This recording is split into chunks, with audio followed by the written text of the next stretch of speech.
Mom.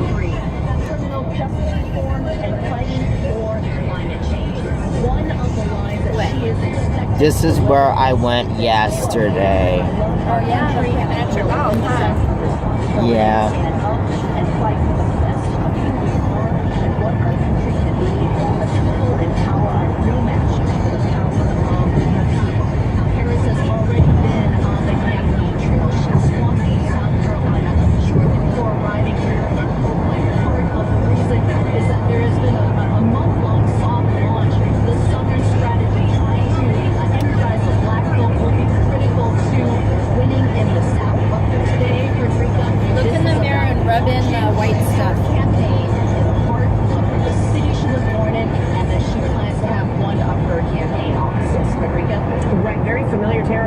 It's also just a few blocks away from that city hall. You know, Kyung is the courthouse where, you know, she started her career as a prosecutor. So the people who are there are clearly going to be great advocates of her, but she is bracing herself. Sam with Kenny Chesney's No Shoes Radio. Escape to SiriusXM Spotlight Channel 4 now at What's that? A Goodyear blimp. Yeah. Okay for men to be lazier, softer, fatter. I saw the blimp yesterday from Pell G's Miniature Golf. Oh, you did from Pelly's?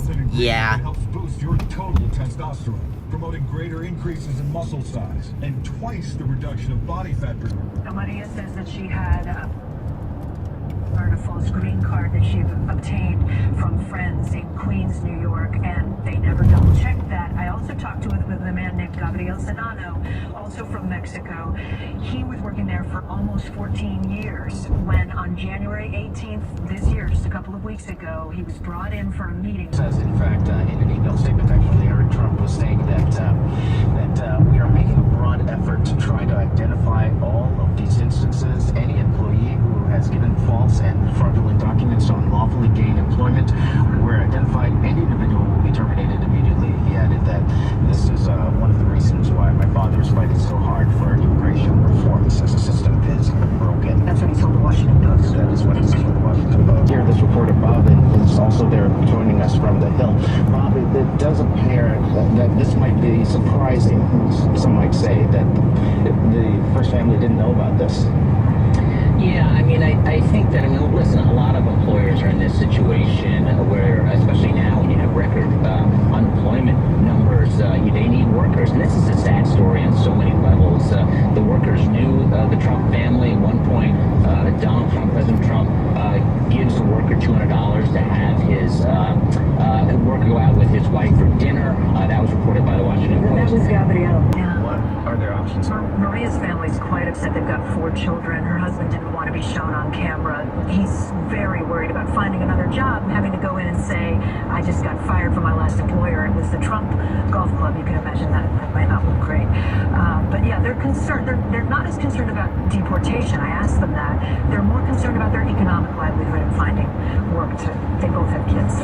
These are folks who have been in this country for years. To say many victims of trafficking actually come into the U.S. legally, unaware they will be victimized by driven over the border, as the president repeatedly claims. Donald Trump has told this lurid tale full of bogus details of how he thinks human trafficking works, and it's just not what we see. Martina Vandenberg, who also represents victims of trafficking, feels the president is intentionally misrepresenting human trafficking, adding it to his evolving President is describing today. Right. All right, Paul Sandoval, thank you so much. And we'll be right back. That's too hot. There are many music genres. Pop, rock, and someplace in the middle, there's pop rock. Pop rock from the 90s and 2000s. On SiriusXM's exclusive channel, Pop Rocks.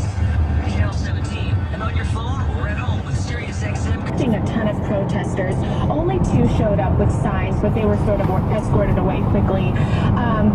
So after the pat-downs, you went into the theater, you watched the first half, and then as soon as it was intermission, which was 10 minutes long, everyone was silent. it was very bleak. And then people started getting up and just saying, wow, I have no doubts about what happened now. This is intense. This was bleak. It was horrible. It was graphic, and which is why they had, like you said, the counselors on hand. You tweeted right afterwards, you said, leaving Megan has left people appalled and wondering. Oh, yes, and they also were teary-eyed when they came out on stage. But everyone, I saw people who were tearing up, they were getting emotional, but it was almost so heavy that it's the type of heavy where you just sort of sit in silence and you reflect on what you just saw. But as soon as they came out on stage, I mean, everybody immediately stood up and just gave them a huge applause for being so brave and coming forward with their allegations and their accusations about what happened to them as children. Yeah, Danielle, we do get the sense that this is going to, when this documentary is debuted on HBO later on this year, it might yield the conversation. I mean, what we're on his legacy, and it's they have provided absolutely no evidence, independent accusations, which means the entire film hinges solely on the word of two perjurers. So that's a word there from Michael Jackson's estate. In the meantime, this documentary, when it does debut a little bit later on this year, Francesca Picardi joining us there from beautiful Park City. Thank you. And Danielle Moody Mills will be back in our next hour. Thanks to you. Still ahead. Here we go again. 19 days and count. I'd like to know the truth. It was always a question mark. The parents had never been. Mom, I remember we went to Sammy's during we went to Rio Casino Center on Valentine's Day.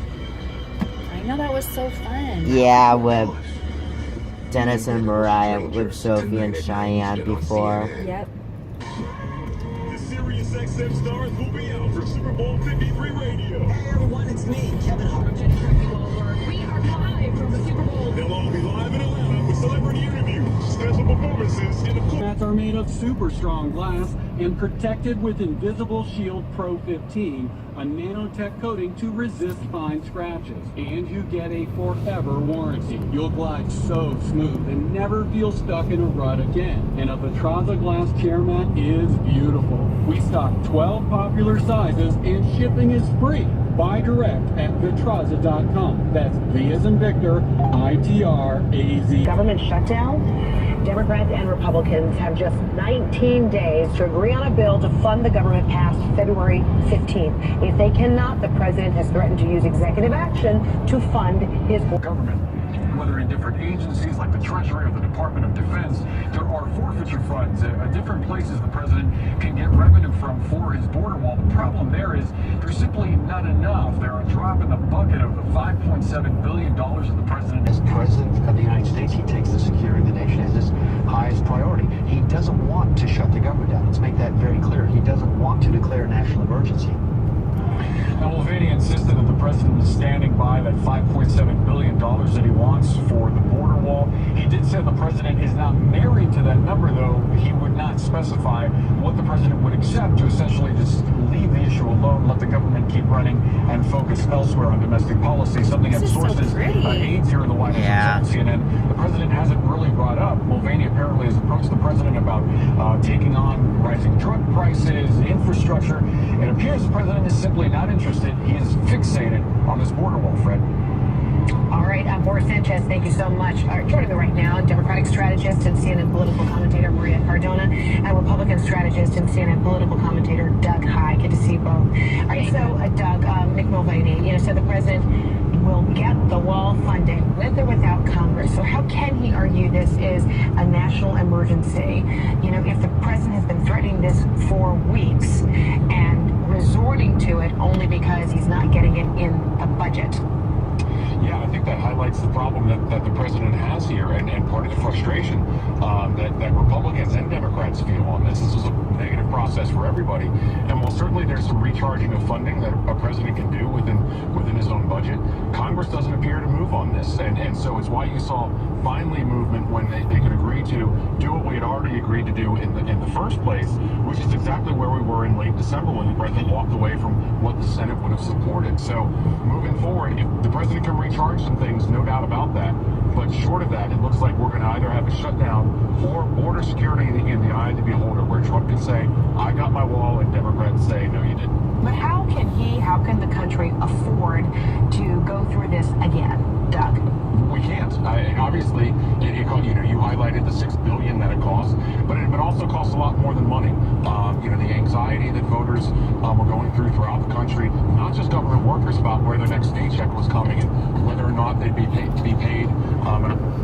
You can't lie to us. We are Congress. You can't lie to us and then get a pardon from the president. Like, is there any chance that Susan Collins or Marco Rubio or one of these people starts basically Mitt Romney says, no, you cannot pardon a guy for lying to us? Well, I think there are a lot of probably backdoor conversations that are going on. I think a lot of people have opinions, but I think one of the things that the Republican Party needs to have more of and doesn't, where the Democrats have a major strength, is that they all will unify. And even though, this is a bad mark, this is horrible, that all these people that work for his campaign are going down like dominoes.